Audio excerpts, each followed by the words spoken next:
perspectiva o conceptualización de los riesgos. Vivimos en un contexto donde los riesgos vemos claramente que son más complejos e interconectados y que exigen también sistemas que sean más complejos en el sentido de poder abordar esa complejidad que la realidad nos trae para poder responder y prepararnos mejor. En esa línea, entonces, quería traer esta presentación, ayudar un poco a este proceso de reflexión. No son respuestas, tal vez, lo que tenemos ahora.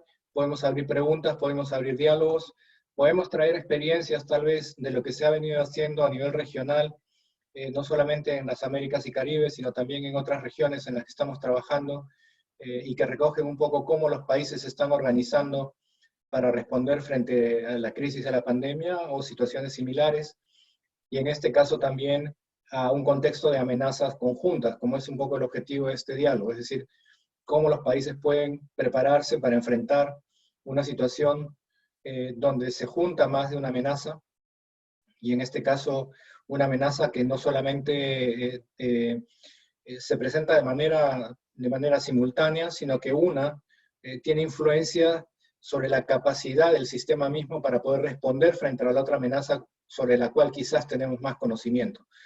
En este caso, entonces, vamos a tratar de dar algunos alcances del contexto que enfrentamos, algunas experiencias y reflexiones de los retos que se enfrentan y algunas recomendaciones también de política en esta línea.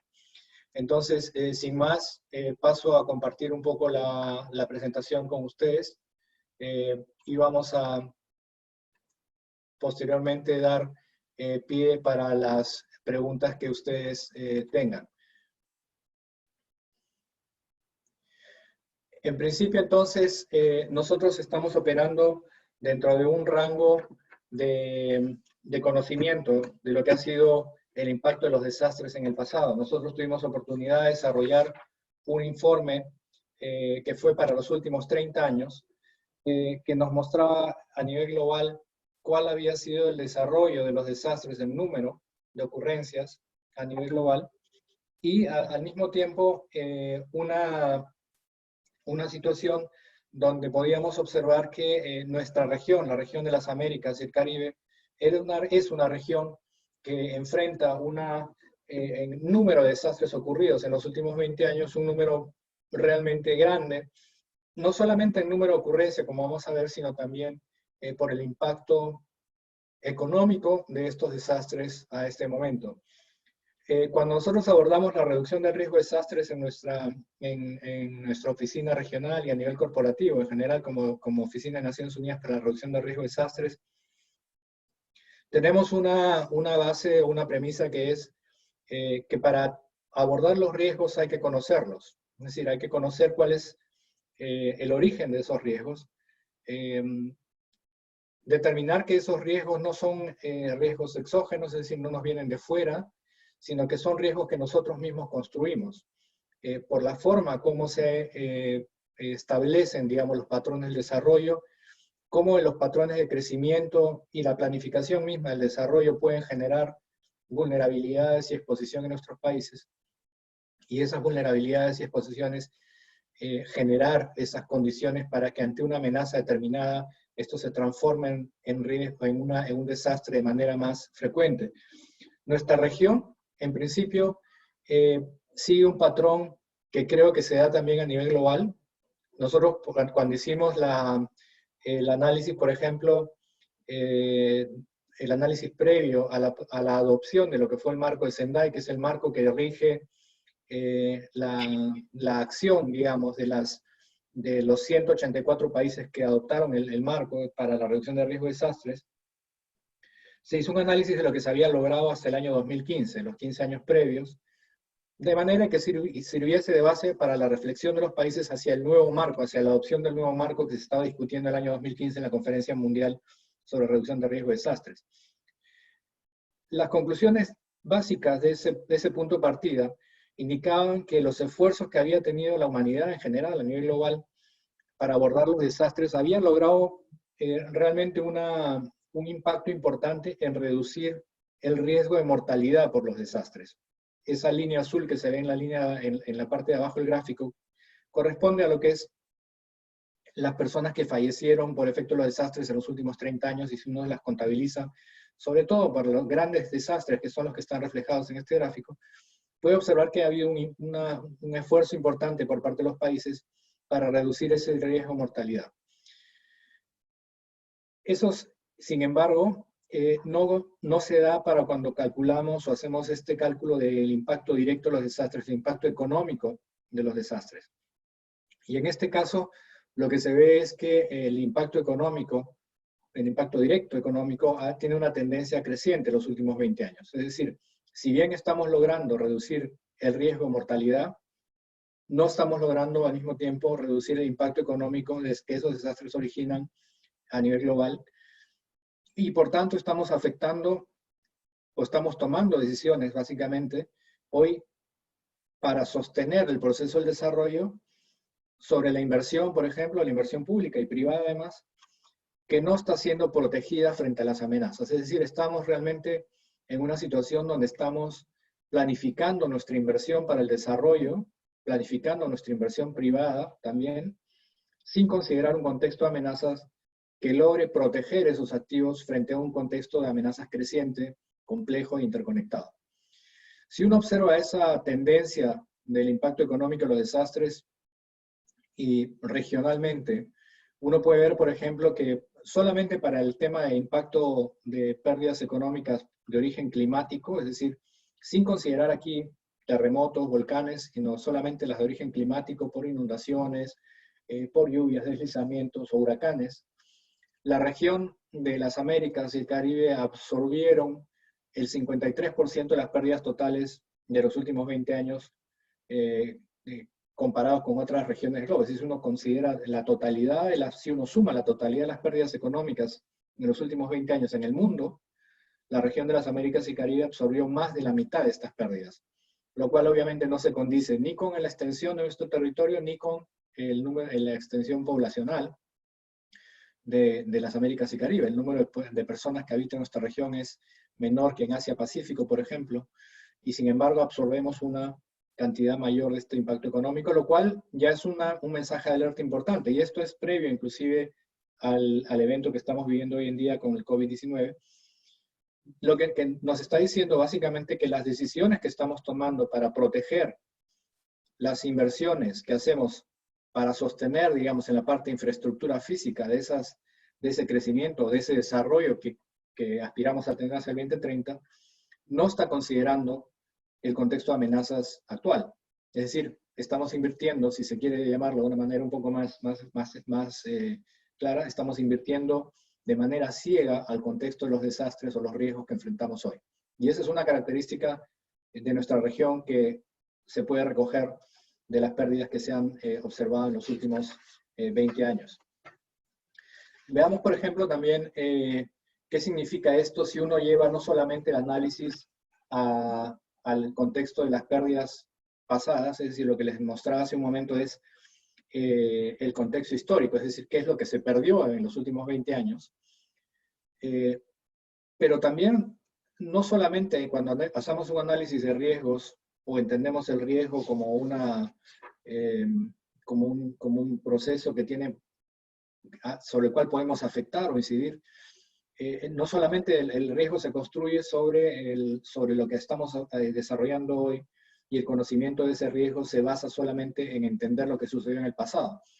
Yo creo que la tecnología y el conocimiento ha avanzado a este punto, a un punto tal que nosotros estamos en posibilidad de poder predecir, si se quiere, qué va a ocurrir en el futuro, y no en el sentido de poder predecir, por ejemplo, cuándo va a ocurrir un terremoto, que en el caso de México, inclusive, bueno, ya hay países como México que lo vienen haciendo, de poder dar una alerta con un minuto de anticipación, hasta dependiendo de la distancia del epicentro, pero no solamente me refiero a esa capacidad de predecir, sino a la posibilidad de poder estimar cuál va a ser la pérdida probable anual sobre la base del contexto de amenazas que enfrenta un país determinado.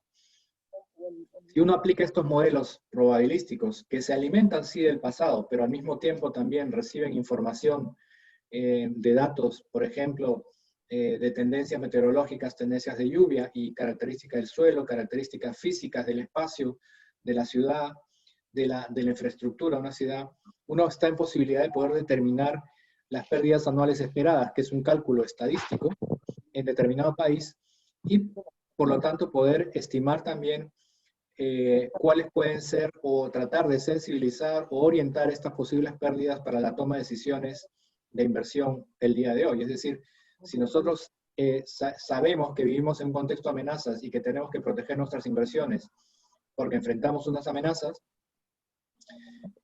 deja de ser un criterio subjetivo o algo que sabemos que está ahí para pasar a tener elementos concretos de saber exactamente, por ejemplo, cuál es ese riesgo en términos numéricos de lo que podríamos perder.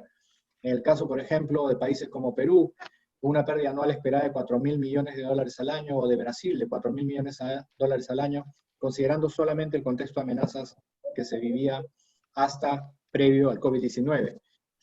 En el caso, por ejemplo, de estas decisiones, lo importante es conocer que nosotros para establecer los riesgos tenemos herramientas que nos pueden ayudar a una mejor toma de decisiones, sobre todo para orientar los recursos a proteger mejor nuestros activos de desarrollo, para que tengan si quieren, un sustento económico, de análisis económico financiero, para poder hacer el análisis de cuánto yo voy a invertir para proteger, cuánto voy a proteger una decisión de inversión, haciéndola más resiliente, si se quiere, considerando que la pérdida yo la puedo estimar.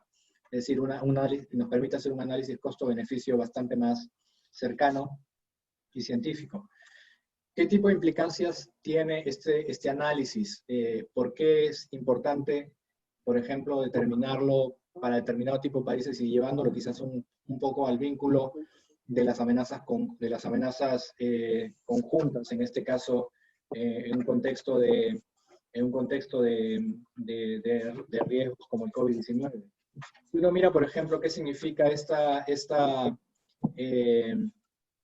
el impacto del cambio climático en estas pérdidas anuales esperadas, uno ve, por ejemplo, que para países del Caribe, que son países obviamente con una vulnerabilidad muy alta frente a los eventos climáticos, en este caso, uno puede estimar, por ejemplo, que en el caso, por decirles, de Puerto Rico, que aparecen ahí en esta presentación, se han estimado, si ustedes quieren, la tendencia, los registros de desastres en los últimos 20 años, donde uno puede ver, por ejemplo, a la izquierda cómo esas tendencias por el número de desastres se van incrementando año a año, y esto no quiere decir que estén ocurriendo más desastres, sino lo que quiere decir básicamente es que nosotros estamos teniendo un tipo de crecimiento que está generando mayor exposición, o al mismo tiempo estamos teniendo factores que hacen que nuestra población sea más vulnerable frente a los desastres, amenazas que siempre han estado o han existido, pero significa también que las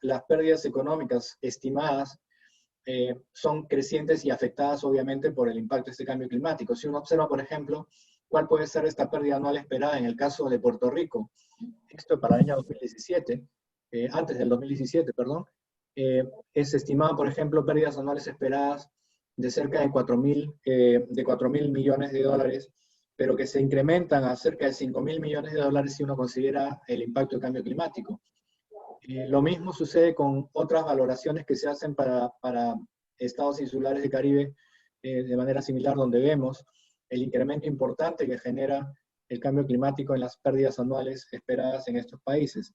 Y si uno hace este análisis o lleva este análisis, por ejemplo, en qué significa estas pérdidas anuales estimadas en términos de los presupuestos públicos nacionales de inversión social, en muchos países del Caribe estas pérdidas anuales exceden en algunos casos el 100% de lo que el mismo país asigna en un año determinado para el presupuesto social, de educación, salud, etc. Entonces, la importancia de estas posibles pérdidas en estos países se ve claramente reflejada en el impacto que pueden tener, en el impacto de ocurrencia que pueden tener en un año determinado, y por tanto también la prioridad de la asignación presupuestal hacia este tipo de medidas de prevención ya es bastante clara, ya está bastante sustentada.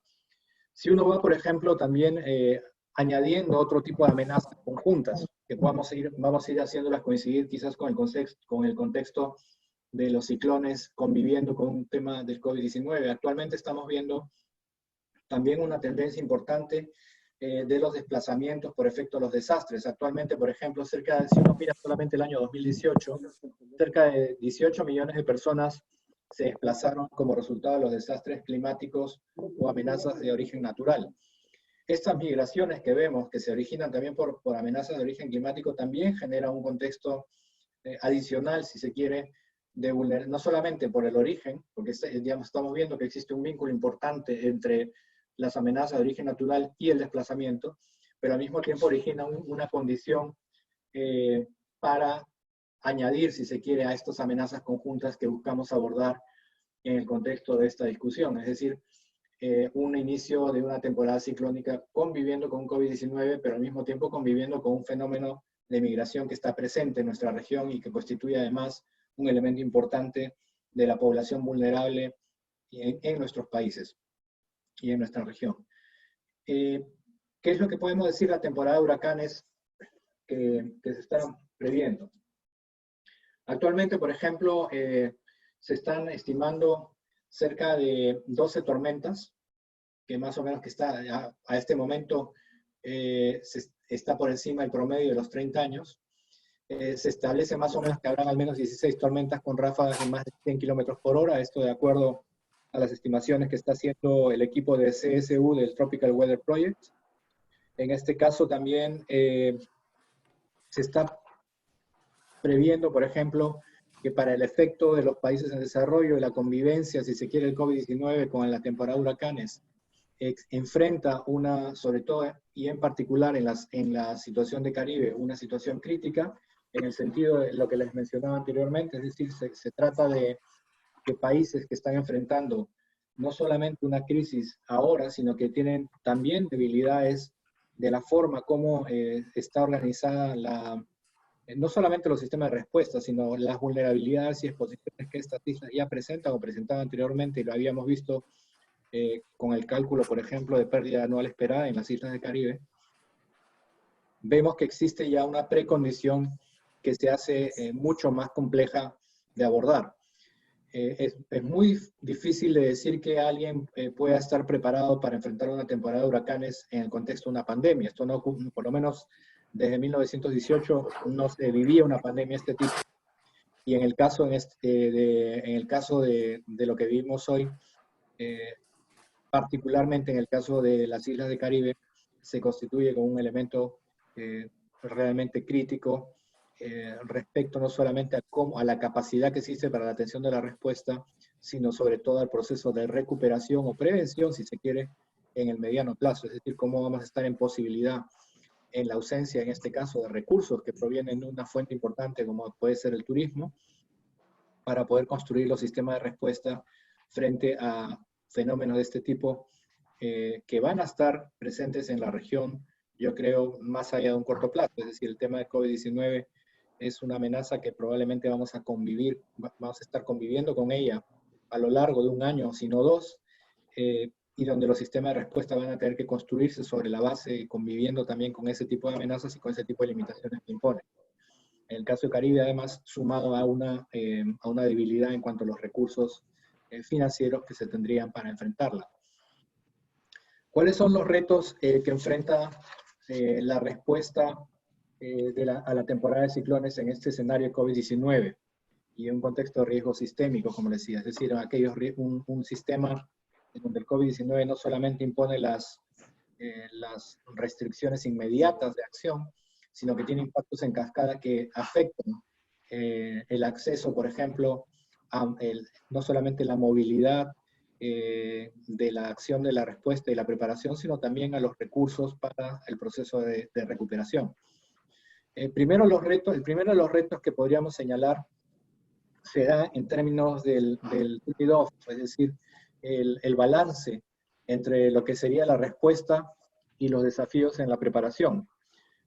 Actualmente, por ejemplo, las actuales restricciones de cierre y de movilidad que causa esta pandemia requieren obviamente nuevos enfoques y la revisión de los planes de contingencia que existen para actualmente, por ejemplo, proceder a la evacuación de las personas o al alojamiento de las personas en forma segura.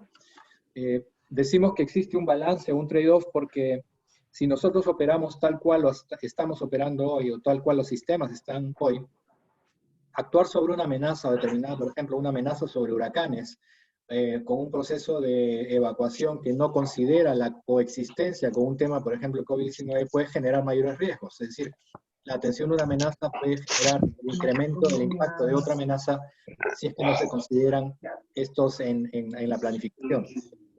El caso de COVID-19 es un caso claro, es decir, si nosotros estamos preparándonos para un proceso de huracanes y tenemos que considerar evacuación, albergue, tenemos que considerar cuáles van a ser las medidas que van a tener que acompañar para que esta evacuación, para que este albergue, para que esta atención primaria de la población no genere o aumente el número de contagios. Otro reto en esta respuesta viene dada por las vulnerabilidades que son compuestas en este caso, ¿no? Por los grupos de mayor riesgo.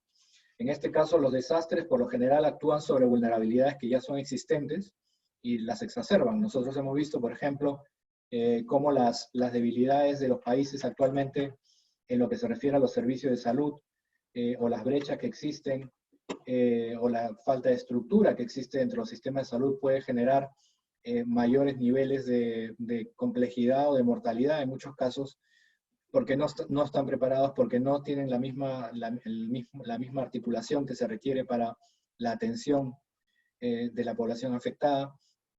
Entonces, en este caso, cuando uno enfrenta una amenaza de este tipo, esas debilidades se exacerban. Y en este caso, si uno mira sobre todo la que se refiere a género, por ejemplo, a la edad, origen étnico, a los ingresos, o a la salud, o al estado nutricional, entre otros factores, vamos a encontrar que el COVID-19 tiene un impacto desproporcionado en ciertos grupos que son no solamente por razones epidemiológicas, sino que tiene un impacto desproporcionado por razones socioeconómicas, es decir, las razones subyacentes que ya están detrás de esas vulnerabilidades preexistentes, inclusive al COVID-19, pero que en la respuesta tienen que ser consideradas si es que queremos realmente atender a poblaciones que están recibiendo, como les digo, el impacto de esta pandemia de manera desproporcionada.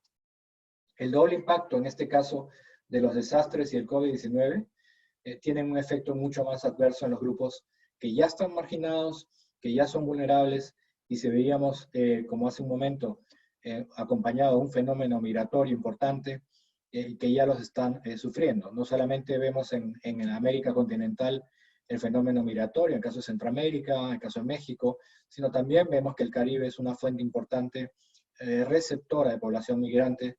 Lo tenemos en Trinidad y Tobago, lo tenemos en Curazao, donde ya está esta situación o una vulnerabilidad existente o preexistente, si se quiere, al COVID-19. La pregunta que hacemos es, ¿servirán los sistemas actuales de respuesta frente al COVID-19, sumado a esto un huracán, para dar o comprender en esta atención a esta población vulnerable? Y esa es una pregunta importante. Estamos hablando de miles de personas, en el caso de Caribe, 50.000 personas, por ejemplo, más o menos, estimadas en Trinidad y Tobago, población migrante que no entran dentro de ningún esquema de atención de salud, por lo menos pública regular. Es importante considerar esto al momento de estar evaluando estos retos. Otro aspecto que se considera un reto para la respuesta es la coordinación institucional y colaboración con la sociedad civil. Y en este caso, hacer frente a múltiples desastres que ocurren simultáneamente requiere un gran nivel de coordinación entre los ministerios gubernamentales, pero también, no solamente entre ellos, sino también con los planos regionales, nacionales y locales. Nosotros estamos viendo, por ejemplo, una tendencia, y lo hemos visto analizando la respuesta que se está dando regional, y principalmente vemos que lo que se está dando son planes nacionales, es una respuesta nacional, del orden nacional para atender el COVID-19, con respuestas realmente a veces muy efectivas, muy integradas, muy coordinadas desde lo nacional, pero sin embargo vemos que no se está dando esa conexión con lo local, es decir, la pregunta de qué están haciendo, por ejemplo, los gobiernos locales en respuesta a la pandemia. Y nosotros tuvimos la semana pasada, por darles un ejemplo, una reunión con representantes de ciudades, en este caso la ciudad de Buenos Aires, donde vemos que existe una capacidad de respuesta, una capacidad de generar herramientas importantes para la atención, información y generación de atención primaria con impacto directo sobre la reducción del número de casos a nivel de ciudades. La coordinación de lo que se viene haciendo, el conocimiento de lo que se viene haciendo a nivel de ciudades, la coordinación entre lo nacional y lo local es central. Como les digo, nuevamente lo local se manifiesta siempre como el punto más directo de contacto con lo que es la comunidad. Son quienes están dando un poco la sensibilización, si se quiere, de lo que está ocurriendo a nivel de ciudades, son los que pueden proveer también o hacer una invalorable ayuda de información, de coordinación, de atención primaria a población vulnerable también desde lo local. En este caso, entonces, la coordinación institucional y colaboración entre lo nacional y local se convierte central, y con la sociedad civil, en el sentido de que la sociedad civil también es una parte importante en la gestión de riesgo de desastres. Es decir, en este caso se requiere, por ejemplo, el contacto de la sociedad civil o la información y conocimiento que tiene la sociedad civil sobre los grupos organizados para hacer llegar, por ejemplo, la información, para hacer llegar el apoyo que sea requerido para una mejor respuesta y coordinación. Nosotros hemos visto que el marco de los últimos 15 años, inclusive previos al marco de Sendai, el rol de la sociedad civil fue clave en avanzar en esa, por ejemplo, en esa reducción del riesgo de mortalidad. Fue central el trabajo a nivel comunitario.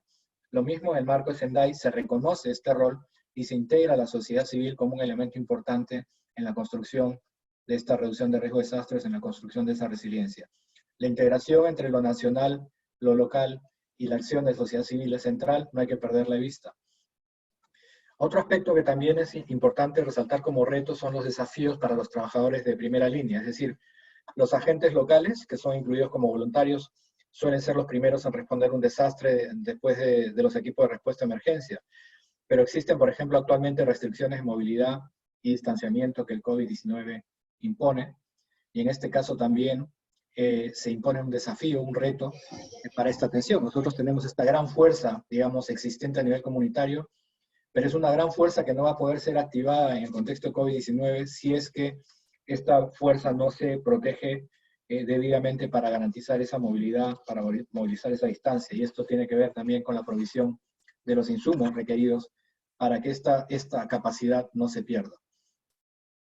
En este caso, entonces, esos son, digamos, los que quería señalar como los que podrían ser retos en este caso, de la respuesta, pero podríamos también hablar de cuáles son las recomendaciones de política que puedan venir desarrollándose. En este caso,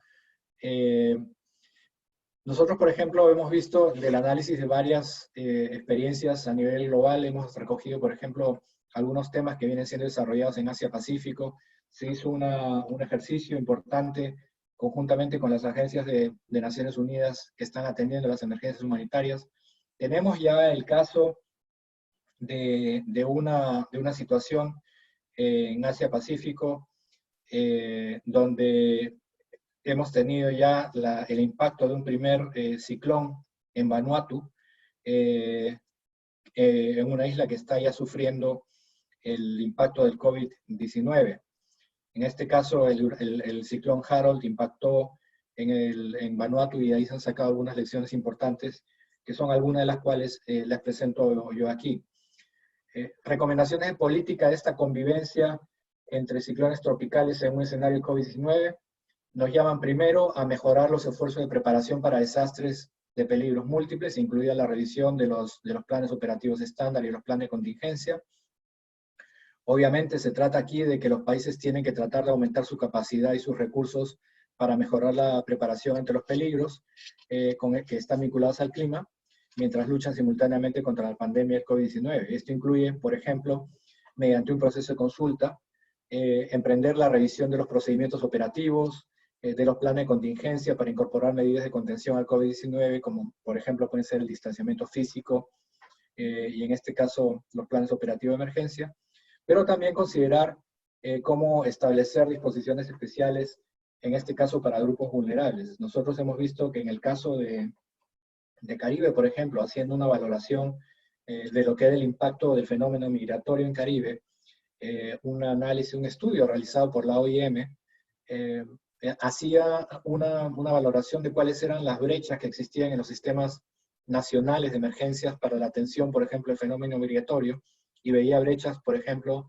desde el ámbito de la legislación, es decir, por decirle solamente un ejemplo, la legislación no contemplaba dentro de las funciones de los sistemas nacionales de emergencia mecanismos para integrar la coordinación entre, por ejemplo, las unidades de migración con la atención de las emergencias. Básicamente, el impacto inmediato que se tenía es que no se sabía el número de personas que se está atendiendo, no se sabía el número de personas a las cuales uno está, o el escenario para el cual uno tiene que prepararse desde la respuesta, por simplemente una falta de coordinación entre estos ámbitos. En el ámbito legislativo no tenían contemplado este tipo de requerimientos de atención. En este caso, el mejorar estos sistemas o estar atento a la planificación, en que la planificación de contingencia considere, por ejemplo, disposiciones especiales para personas mayores, grupos migrantes o grupos de alto riesgo, a fin de limitar su exposición al virus, o que tengan atención médica o lugares de evacuación adecuados o refugios, es central. Otra de las recomendaciones de política, por ejemplo, se refiere a buscar ser proactivo para reducir la vulnerabilidad frente al COVID-19 y otras amenazas. ¿Pero qué significa ser proactivo? En este caso, la reducción del doble impacto, tanto el COVID-19 y los desastres de origen climático, puede lograrse si se intensifican los esfuerzos para reducir las vulnerabilidades que ya son subyacentes y se puedan anticipar las consecuencias frente a los desastres.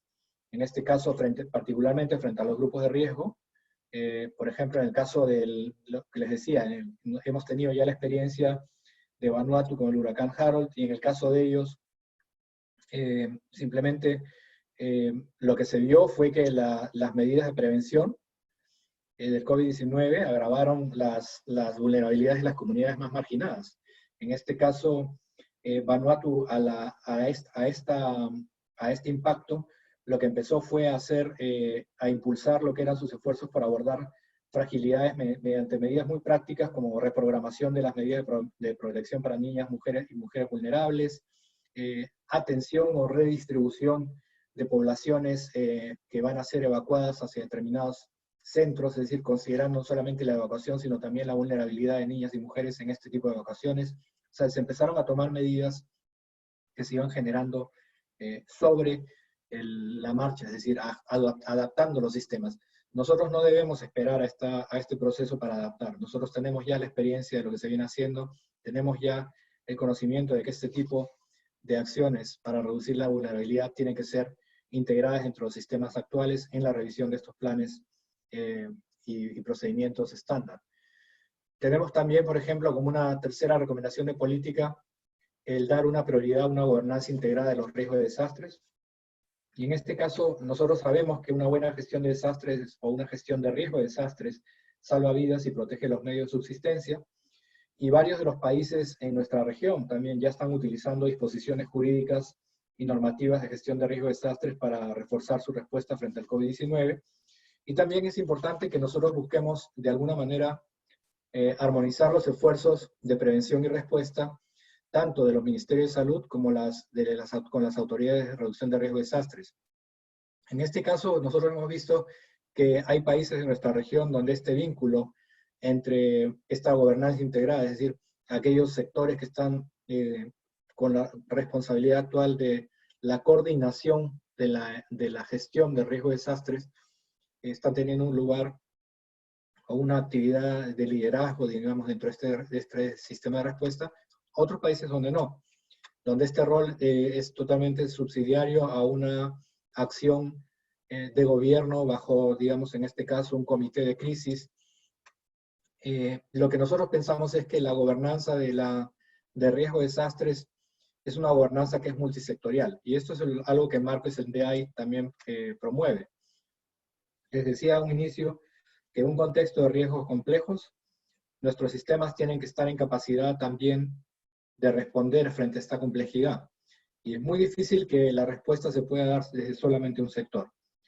que es muy difícil que esta respuesta pueda darse desde solamente una protección civil. Si es que esta respuesta a amenazas múltiples no se da de manera coordinada o integrada con otros sectores, es muy difícil que podamos ser efectivos. En este caso en particular, los vínculos con, por ejemplo, el sector salud, para el proceso mismo de la respuesta son centrales, la información que se va generando para apuntar mejor la respuesta de contención son centrales, la información que existe a nivel de los sistemas nacionales de reducción de riesgos es central. Tenemos ejemplos de países donde la información, por ejemplo, de población vulnerable ha sido puesta al servicio de la acción de respuesta nacional. Y creo que este tipo de alianzas o trabajo sectorial es lo que se pide hoy. Otras recomendaciones de política va en la línea de proteger a los socorristas y a los trabajadores de primera línea. Esto parecería obvio, pero no lo es tanto si uno mira lo que está ocurriendo o la capacidad de proveer de los insumos médicos a hospitales.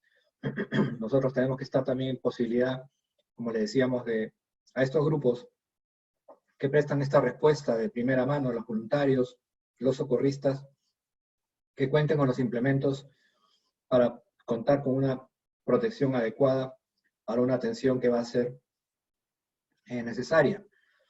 Al igual que los trabajadores sanitarios que responden a la crisis de COVID-19, los equipos de respuesta a los desastres, los trabajadores humanitarios y los voluntarios tienen que estar protegidos de cualquier exposición frente al virus, mientras ayudan a las comunidades que se encuentran en la primera línea de desastre, un fenómeno vinculado al clima. Otro de los puntos que también consideramos como una recomendación de política es apoyar a la acción local para prevenir, preparar y responder frente a los desastres. Y en este caso creo que es importante que señalemos que desde la cumbre humanitaria mundial, que tuvo lugar en el 2016, ha habido ya muchos llamamientos para que se invierta mucho más en la acción local. Y esto ha sido atendido solamente parcialmente, ¿no? Entonces, yo creo que los agentes locales son los primeros en responder a las emergencias, como le decía hace un momento, pero a menudo no pueden acceder a los recursos para apoyar sus actividades de prevención y respuesta. Por tanto, la restricción en esto, y si a esto ustedes le suman el impacto del COVID-19, que va a generar limitaciones debido a las restricciones de viaje, a las cuarentenas, es probable que, salvo en circunstancias muy excepcionales, los países en desarrollo tengan pues que depender principalmente de los agentes nacionales y locales para atender las necesidades humanitarias. Y en ese sentido se exige una reflexión sobre la forma en que debemos proporcionar este refuerzo para que sea adecuado a los agentes locales y nacionales en contextos humanitarios que son diversos y van a ser cada vez más complejos. Por último, una recomendación de política tiene que ver tanto con el país como con la cooperación internacional. Es decir, se ha generado un cambio de contexto importante en el modelo de asistencia internacional. Uno de los principios que rige la asistencia humanitaria internacional tiene que ver con el no causar daño al momento de estar generando este tipo de ayuda hacia los países. Y en este caso, en una pandemia mundial, el no hacer daño, no generar más daño a través de esta ayuda, debe considerar la posibilidad de introducir cambios en los sistemas como en las culturas organizativas de las organizaciones que proveen este tipo de ayuda humanitaria. Por ejemplo, de lo que se trata básicamente es de reducir al mínimo el riesgo de exposición. Las herramientas tradicionales para desarrollar, por ejemplo, evaluaciones de las necesidades humanitarias, evaluaciones de daños, ustedes conocen que se hacen principalmente a través de misiones de campo, visitas de grupos de evaluación. Pues esto realmente en el contexto de COVID-19 y un cambio y un impacto de un huracán, por ejemplo, en preparación a la ocurrencia de esto, deberíamos prever que esto no va a ser posible. No va a ser posible que en el impacto, luego del impacto de un huracán, se desplacen al lugar equipos de valoración de daños, porque esto podría generar una mayor posibilidad de contagio en la misma población. En este caso hay que evaluar, por ejemplo, qué tipo de herramientas o cómo se podrían modificar las herramientas tradicionales para desarrollar estas evaluaciones de necesidades humanitarias. podría sustituirse, por ejemplo, por mecanismos de retroalimentación de la propia comunidad. Podría también aumentarse el apoyo a los encargados de la respuesta nacional y local para que utilicen sistemas de información que sean remotos, o información ya existente previa a los desastres para evaluar los niveles de daño. Y aquí tendríamos también un ejercicio importante que hacer si quisiéramos abordar este tipo de información preexistente, si se quiere, ante la eventualidad de que tengamos que atender de manera humanitaria, si se quiere, al impacto el impacto de un huracán en el contexto de COVID-19. Limitaciones de transporte, limitaciones de movilidad, limitaciones de desplazar equipos al campo, llevan a que nosotros tengamos que pensar en que principalmente la información va a venir de los equipos nacionales y locales, y por tanto los equipos nacionales y locales tendrán que ser reforzados, tendrán que contar con las herramientas para poder hacer este tipo de valoraciones de manera remota o contando con la información preexistente, y si no se cuenta con ella, pues empezar a apoyar a construirla. En este caso yo quería, tenemos ya 41 minutos de iniciar esta presentación. Yo quisiera solamente cerrar la presentación con algunas reflexiones. Primero, respecto a lo que es el marco de Sendai, y por qué el marco de Sendai es como un contexto que creo en el cual nos da una oportunidad como planeta, como países signatarios, en este caso los 184 países que adoptaron el marco de Sendai, para pensarlo como un instrumento adecuado para darle un contexto, darle un marco, si quieren, conceptual al análisis del COVID-19. El marco de Sendai básicamente lo que nos está diciendo es, pensemos en el riesgo de una manera amplia. El marco de Sendai incluye ya en su concepción los riesgos no solamente que están vinculados a amenazas de origen natural, sino también considera las amenazas que son, por ejemplo, de origen biológico, es decir, aquellas como las que estamos viviendo hoy, se refiere al impacto de este tipo de pandemias. Nos da también entonces una línea para que el riesgo lo reflexionemos desde este punto de vista, es decir, que el riesgo es amplio, que el riesgo es complejo, y que, y que además el atender o reducir este riesgo es un proceso que está directamente vinculado a las aspiraciones de desarrollo, es decir, a los objetivos de desarrollo sostenible. Es tan claro como, por ejemplo, decir que los objetivos de desarrollo sostenible no van a ser sostenibles si es que no están informados por el riesgo. Y esta certeza se traduce además en que los objetivos de desarrollo sostenible incluyen los indicadores del marco de Sendai como parte de las metas de desarrollo, es decir, en el objetivo 1 de los objetivos de desarrollo sostenible, la referida a pobreza, se incluye el indicador, por ejemplo, de reducir el número de personas afectadas, de personas vulnerables afectadas por los desastres. Se incluye también los indicadores en el objetivo 11, que se refiere a construir ciudades resilientes. Y se refiere también a indicadores del marco de Sendai en el objetivo 13 sobre medio ambiente, es decir, construir también un medio ambiente que esté informado por el riesgo o en este caso los fenómenos climáticos que reduzcan el impacto sobre la población. Dos mensajes del marco de Sendai: riesgos múltiples, no solamente considerar amenazas naturales, salirnos de esa idea que ha sido, digamos, sobre la cual hemos principalmente estructurado nuestros sistemas de gobernanza de riesgo, sino a un criterio mucho más amplio. Y por otro lado, segundo mensaje, que la reducción de riesgo de desastres es necesariamente un proceso vinculado al tema del desarrollo. Sin reducción de riesgo de desastres no se puede hablar de un desarrollo sostenible. Si nosotros vemos, por ejemplo, este carácter de riesgo sistémico que implica y por qué es importante el marco de Sendai como marco o contexto de análisis de COVID-19, principalmente porque nosotros cuando hablamos de riesgos, estamos hablando de riesgos que no solamente se refieren a una amenaza. Y lo que nosotros tenemos desafortunadamente hoy en día es que las evaluaciones de riesgo que tenemos como países principalmente están refiriéndose a un solo peligro. No son en muchos casos multiamenaza. No tenemos ninguna consideración para los eventos en cascada, y eso lo vemos claramente, es decir, nuestros sistemas de respuesta y de gobernanza del riesgo nuevamente enfrentan dificultades cuando se trata de fenómenos que se dan de manera secuencial o en este caso que tienen impacto sobre sectores sobre los cuales no hemos estado acostumbrados o el sistema mismo no permite tener el alcance o la llegada que se buscaría. Simplemente un ejemplo, si les digo que el COVID-19 está teniendo impacto o puede tener un impacto importante sobre las restricciones o acceso del comercio o sobre el turismo o sobre, en este caso, el empleo,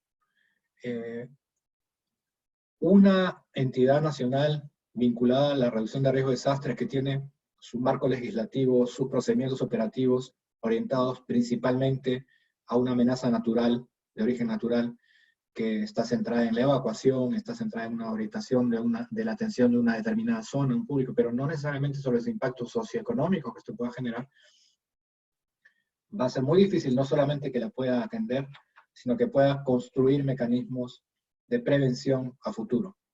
Esto simplemente, esta reflexión del riesgo sistémico nos llama a pensar que la reflexión hemisférica que tenemos que hacer respecto a cómo nos organizamos nuestros sistemas del riesgo, de gobernanza del riesgo, tiene que ser de carácter mucho más amplio, multisectorial y muy vinculados al conocimiento del riesgo, a la generación del conocimiento del riesgo. ¿Qué tanto conocemos de esta amenaza, por ejemplo, como el COVID-19? ¿Qué tanto están nuestros sistemas preparados para conocer esta amenaza? Si es que, por ejemplo, se trata de una amenaza vinculada al tema de salud. ¿Qué tan vinculados estamos, por ejemplo, o qué tan vinculado está, por ley, por decirles, un sistema de respuesta nacional a los comités asesores científicos, por ejemplo?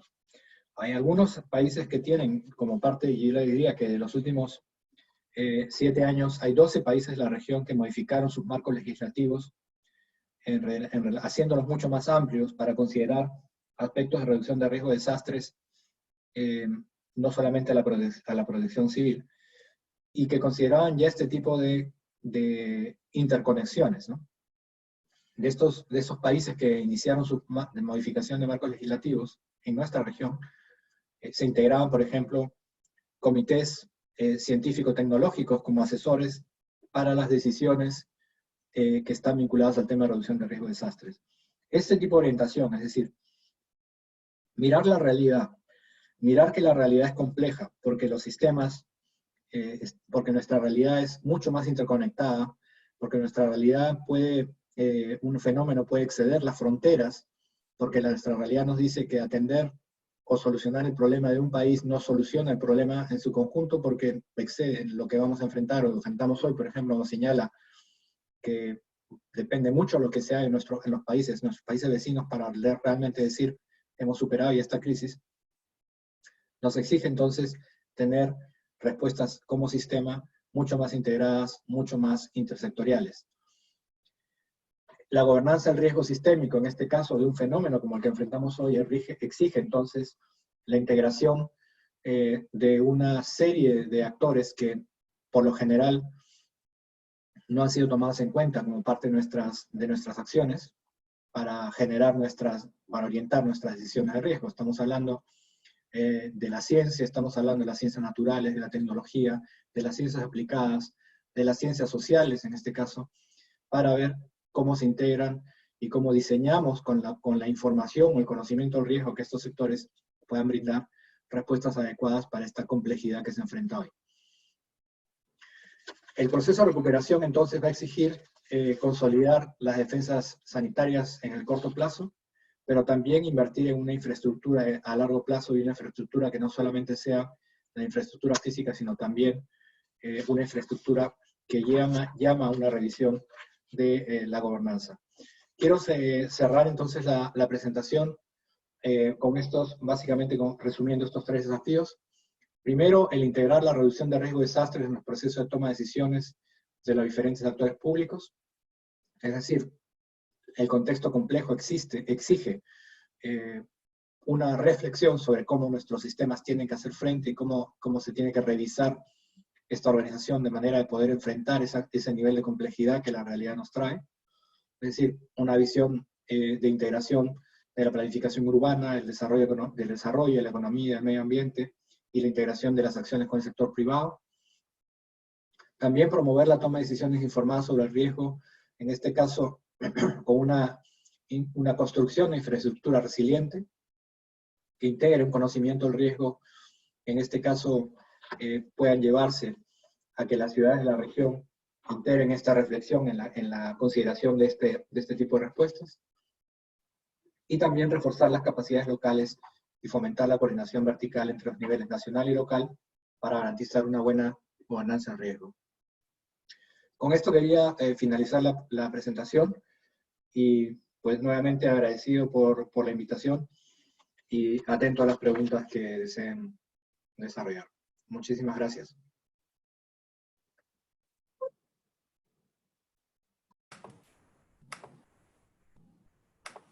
Muy bien, voy a tomar yo algunas preguntas. Muchas gracias, maestro Raúl Salazar, por la exposición. Yo creo que César Flores ha estado teniendo problemas con la conexión, parece.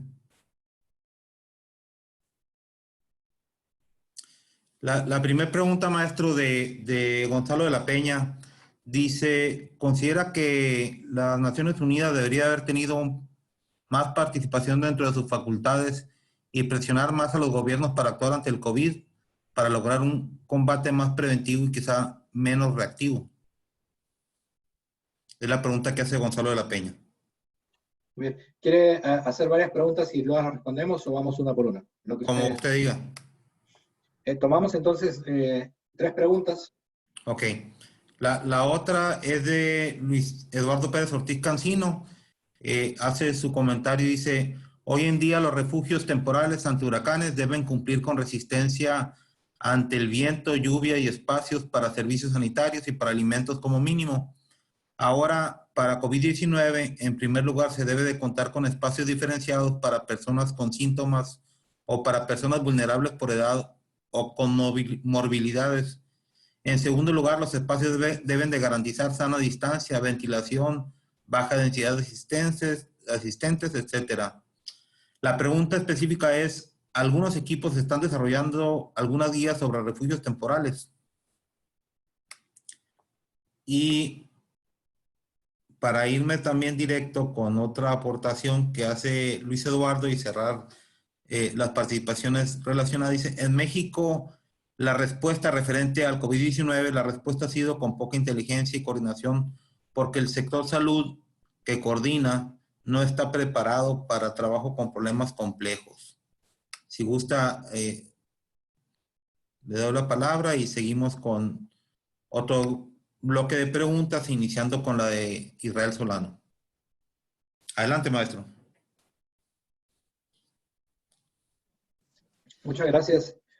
Entonces, comenzando un poco en el orden que vinieron las preguntas.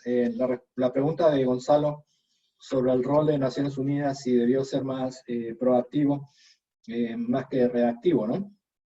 Yo creo que en este caso, en general, yo creo que desde mi punto de vista hay un cuestionamiento muy grande en general a lo que yo llamaría el multilateralismo, ¿no? Y eso viene de mucho tiempo atrás.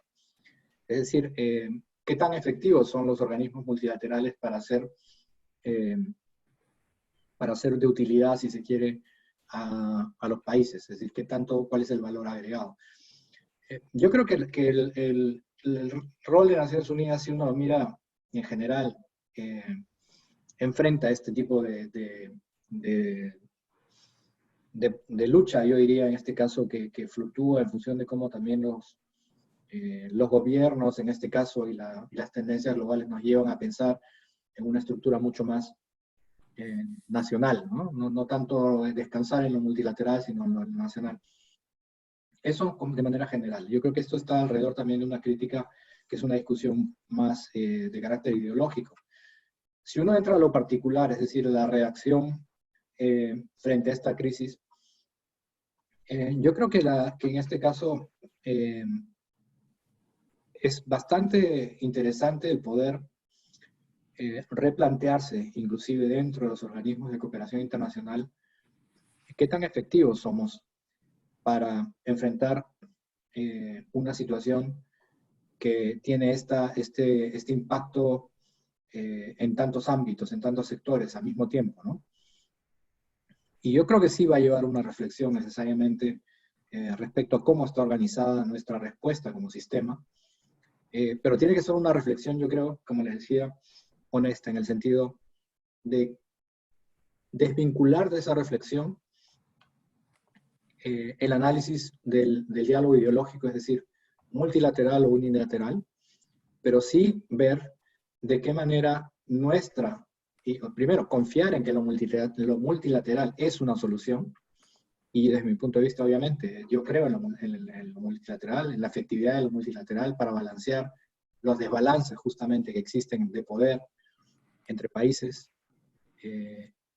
y cubrir esas necesidades y llamar la atención sobre esos desbalances de manera neutra, ¿no? Que ha sido principalmente el rol de muchas organizaciones, entre ellas, por ejemplo, la Organización Mundial de la Salud, donde ha señalado que, sobre todo en países en vías de desarrollo, donde existen estas debilidades, por ejemplo, en la capacidad de atención médica, en tratar de subsanar esas diferencias en capacidades, en tratar de dotar de esas capacidades a quienes no las tienen, en tratar de nivelar las capacidades, por ejemplo, ahora último, para la adquisición de bienes de médicos de primera necesidad en esta pandemia, tratando de agrupar las compras de manera de poder ayudar a aquellos países que por su tamaño, que por sus recursos, pierden en esta competencia del mercado mundial por estos bienes que ahora son críticos.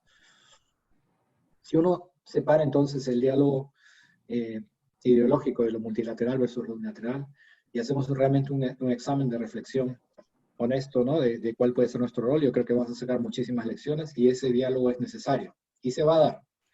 Yo creo que la reflexión sobre cómo hemos reaccionado en general, como Naciones Unidas, pero también como países, también como organismos regionales, y determinar que estamos o no preparados para esto, y qué podemos hacer sobre todo con esa mira, qué podemos hacer para prepararnos mejor, se va a dar necesariamente y yo considero que es necesaria, Gonzalo.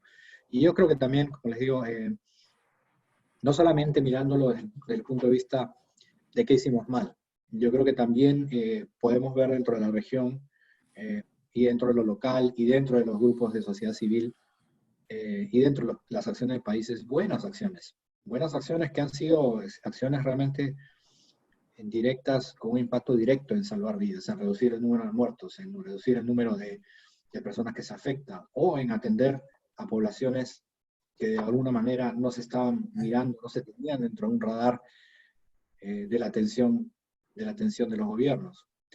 Yo creo que hay cosas buenas también que alimentan esa reflexión, y creo que ese va a ser el ejercicio que nos toca hacer una vez salgamos de esta situación que nos toca hoy, que yo considero estamos todavía en la situación de la respuesta a la emergencia en salud, ¿no?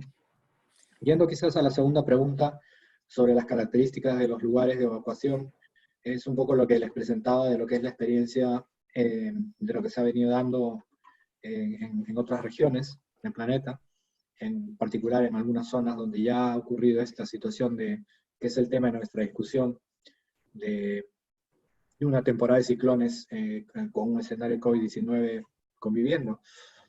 Y sí, o sea, efectivamente, una de las cosas más inmediatas que se están abordando es, por ejemplo, el tema de los lugares de albergues y cómo estos lugares, de alguna manera, tienen que reflejar ese tipo de distanciamientos, ese tipo de condiciones de personas que están en una situación de estar afectadas con el virus, para que no sigan, en este caso, que no sean una fuente de contagio a las demás personas. Eso creo que se viene dando.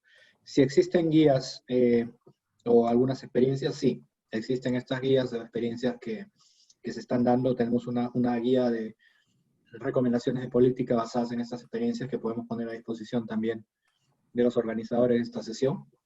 Está en inglés. Nosotros vamos a hacer la traducción al español, la vamos a tener dentro de poco, pero podemos ir avanzando este documento si les es de interés. Yo creo que respecto a la tercera pregunta y la respuesta de los sistemas de salud, yo no creo que, y yendo un poco también al contexto de lo que indicaba en la primera parte de la respuesta, ¿no? Los sistemas, o sea, lo que hacen los desastres en general, ¿no? Es un poco revelar dónde están nuestras brechas, nuestras debilidades. Y uno tiene que mirar esas brechas no como un cuestionamiento, eh, sino como un análisis realmente objetivo de qué podemos hacer para mejorar eso. Yo no creo, y no he visto por lo menos en la región, situaciones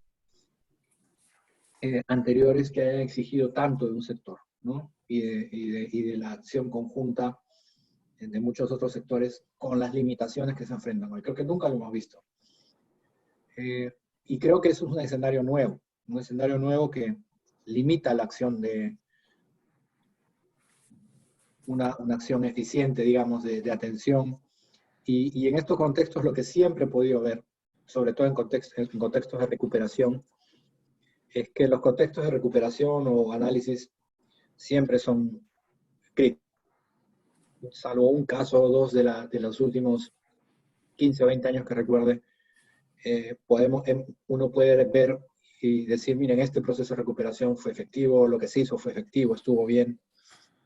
Son procesos muy complejos, sobre todo cuando tienen impactos socioeconómicos tan grandes como lo que están teniendo nuestros países. Y creo que la región, dentro de todo, ha tenido una respuesta, yo creo que ha permitido que las acciones se den. Es decir, no ha sido un proceso que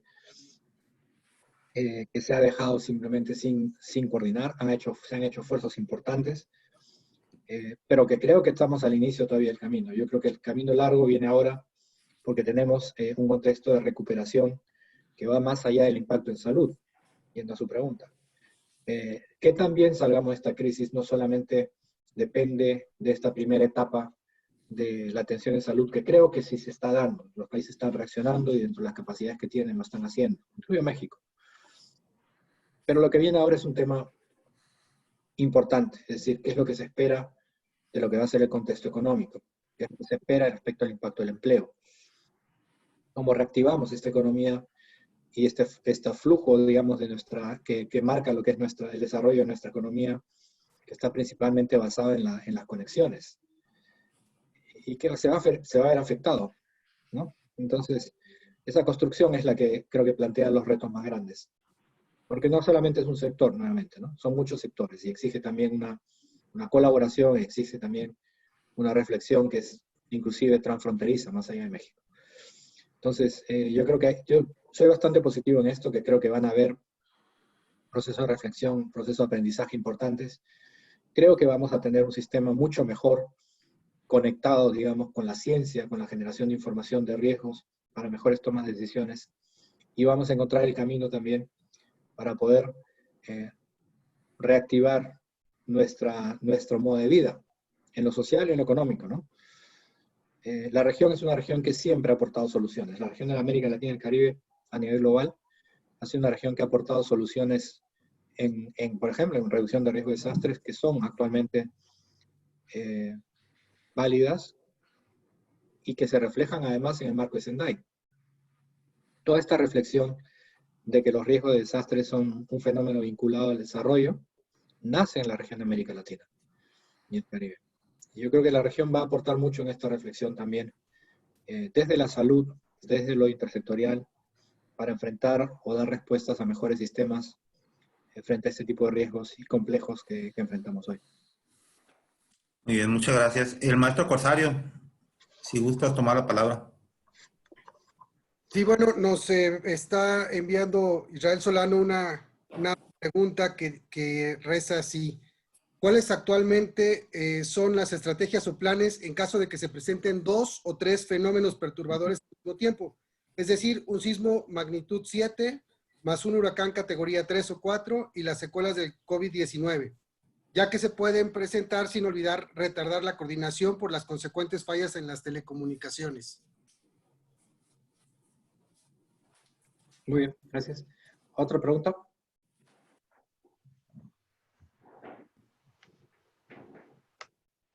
Que si hay algunos protocolos en caso de que haya alguna, que se presente una concatenación de desastres por un sismo, por un huracán y con el COVID-19 al mismo tiempo. Si hay un protocolo establecido por la ONU. Sí. Ok. No, en este caso no hay un protocolo. Los protocolos son particulares a cada país, ¿no? Cada país tiene sus propios sistemas operativos de respuesta ya preestablecidos. Lo que puedo decirles es que no hay, digamos, una situación similar, ¿no? Obviamente en el caso de una convivencia con un COVID-19, porque nunca hemos tenido una pandemia desde 1918 que limite tanto lo que puede ser la respuesta, ¿no? En términos de movilidad, desplazamiento y la atención misma de la población afectada, porque estamos en la pregunta anterior, planteaban este tema de los albergues, planteaban el tema también les planteaba también en mi presentación el tema de la ayuda internacional, una ayuda internacional que no se puede dar en las mismas condiciones que se daba antes, porque también la ayuda internacional es una fuente de propagación del virus, ya sea por la misma ayuda, por la gente que trae, por la distribución, que exige ciertos protocolos que antes no existían. O sea, dígame en qué situación hemos tenido que revisar la ayuda internacional que llega a un país para verificar que la misma cuente con las medidas sanitarias mínimas. Entonces, eso es una situación nueva, ¿no? No hay un protocolo para eso, pero obviamente significa que tenemos que considerar estos elementos en la construcción de nuestro escenario de atención. No existe nuevamente un protocolo que abarque estas tres cosas. Sí existe, sin embargo, un reto para los países para revisar los protocolos actuales de manera que considere este tipo de escenarios y tratar de prever cómo vamos a operar, por lo menos con un cierto tiempo de anticipación, en vez de enfrentar este problema sobre la marcha y no poder reaccionar o estar en una situación de tener que reaccionar cuando tenemos el problema ahí encima. Lo único que podemos decir es, existen situaciones que ya se han dado donde más o menos tenemos algunas ideas de qué temas se pueden ir previendo, qué temas se pueden ir manejando. Acuérdense, por ejemplo, que hacer un ejercicio, solamente para eso un ejemplo, tratar de hacer un ejercicio de evacuación, esos ejercicios que solemos hacer de un terremoto, de evacuación de edificios, no va a ser posible hacerlo, no va a ser posible ejercitarlo en un contexto de COVID-19, entonces van a ser que ser planes realmente que van a tener que considerar otro tipo de medidas para ejercitarlos, ¿no? Entonces es una reflexión que los países tienen que considerar. ¿Por qué? Porque es una realidad que se está viviendo, y es una realidad factible. Ahora, en este caso, como a usted y es interesante que pongan este ejemplo, ¿no? Un terremoto que ocurre en un contexto de COVID-19 y al mismo tiempo un huracán. Uno podría decir, bueno, tendría que tener muy mala suerte para que ocurra, pero realmente lo que estamos enfrentando hoy y las experiencias que hemos tenido, ustedes mismos en el caso de México, vemos que las coincidencias o las posibilidades ahora son abiertas a que todo pueda ocurrir. Y esto que usted menciona es un escenario que es totalmente factible, que puede ocurrir, ya algo que los países tendrían que preparar y tendrían que generar escenarios y protocolos para este tipo de contingencias. Ok, gracias. Y ya las últimas dos preguntas en razón del tiempo. La primera es que si existe un documento guía de gestión de la gestión del riesgo para el riesgo de desastre, para retomar y activar sus economías una vez pasada la crisis del COVID. Repito, ¿existe un documento guía para las empresas en la gestión del riesgo de desastre para retomar y activar sus economías? Es una. Y la otra es que si existen protocolos o guías de actualización sobre el EDAN para reducir al mínimo la exposición de personal de COVID. ¿Y cuáles son? Sí. ¿Tomamos otra pregunta o esta es la última? Con estas dos ya cerramos en razón del tiempo, maestro. Ok.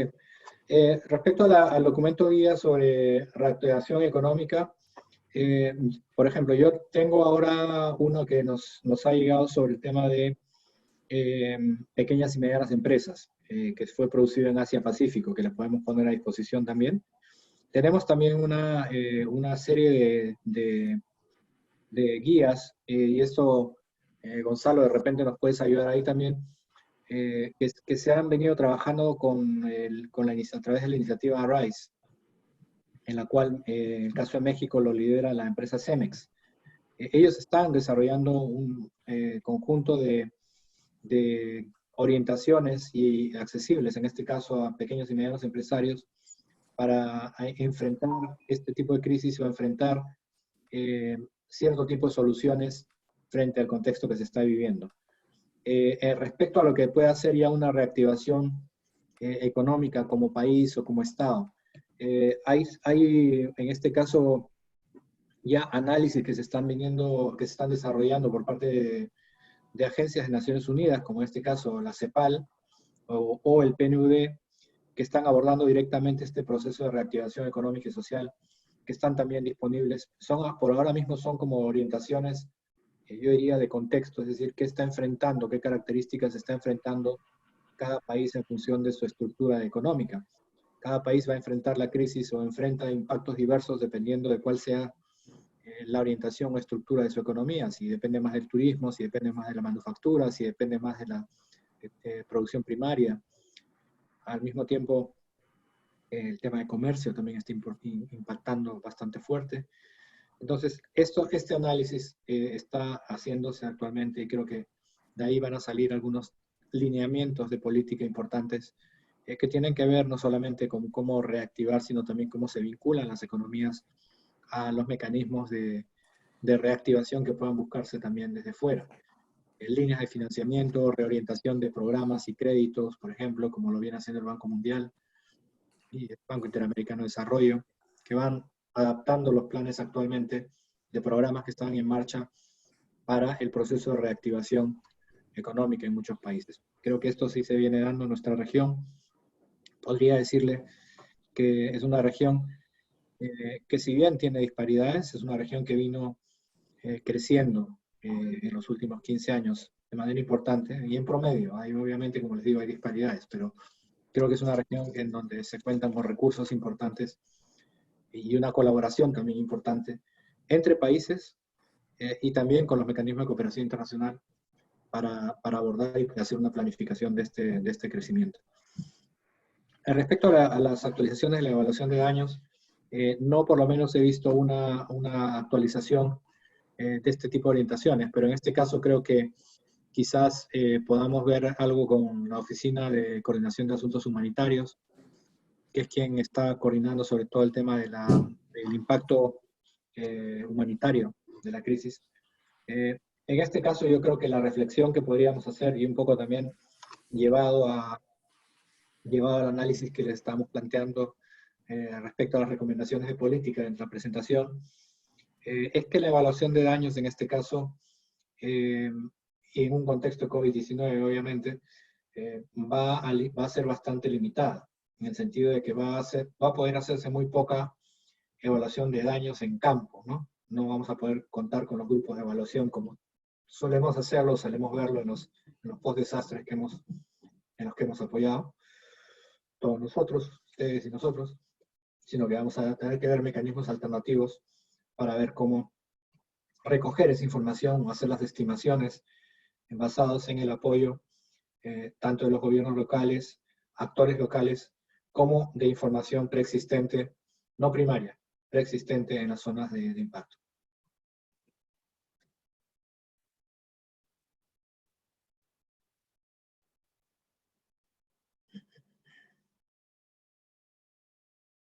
Pues muchas gracias, maestro. Le cedemos la palabra al arquitecto Mariano Catase para cerrar la conferencia. Al contrario, gracias a ti, César, por apoyarnos en este evento. Gracias al maestro Raúl por haber aceptado la invitación, y para cumplir con el tiempo le cedo la palabra a Octavio Albores en representación de Universidad Ducens y a Gonzalo de la Peña, presidente de ACEPROC, para que cierren la conferencia.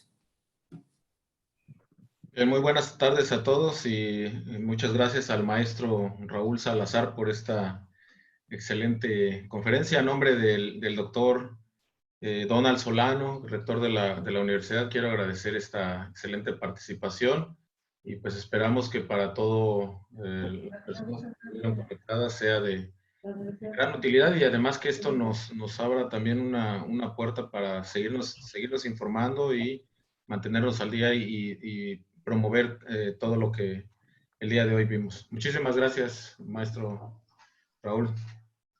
Muchísimas gracias a ustedes, Octavio. Raúl, muchísimas gracias y quiero hacer dos comentarios de lo que decías. Por un lado, lo de Arraiz, por ahí andaba Elisa Trujillo, de hecho la vamos a tener en breve también en una conferencia. Todavía no tenemos definida la fecha, pero pronto la tendremos por aquí. Y en cuanto a protocolos de acción y de actuación, la Secretaría de Seguridad Pública, a través del Centro Nacional de Prevención de Desastres, emitió varias recomendaciones. De hecho, el documento es público y lo pueden consultar en la página de la Secretaría y supongo que de la página del Senapred también. Y pues agradecerte, Raúl, el tiempo. Sabemos que siempre estás súper ocupado. Gracias a la Universidad de UCENS por la transmisión, gracias a Mariano y al colegio. Y obviamente, pues la CEPROC te agradece muchísimo el hecho de haber participado con nosotros.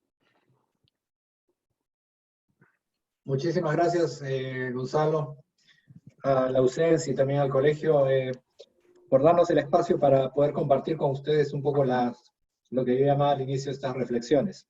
Espero que las reflexiones ayuden un poco a orientar las respuestas que creo que se van a ir construyendo frente a ese fenómeno nuevo y complejo, pero sobre el cual también estoy seguro la región, como les decía, va a poder producir buenas experiencias, buenas prácticas y resultados concretos, ¿no? De cómo enfrentar mejor esto en el futuro. Muchísimas gracias nuevamente. Gracias a ti.